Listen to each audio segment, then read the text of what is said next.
Hello, and welcome back to Curiosity Corner Live. Again, my name is Matt, and I'm a guest engagement specialist at the Great Lakes Science Center. And this week we're doing our super awesome week-long design challenge where we do a marble run or Rube Goldberg machine.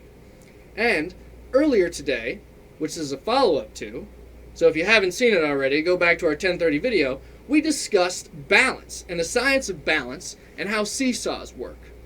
So, now behind me, I'm going to show you my marble run with my little seesaw so that you can see what I was able to come up with, and I want to see your creations as soon as you can. And don't forget that hashtag StayCuriousCLE.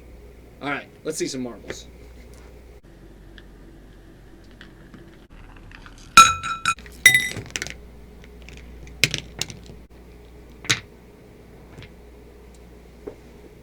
That one was perfect.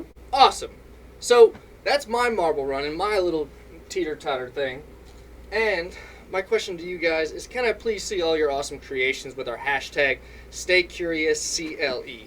I'm so curious to see what you guys can come up with, because I know you guys are geniuses at home. And please share it with us. And don't forget, stay curious.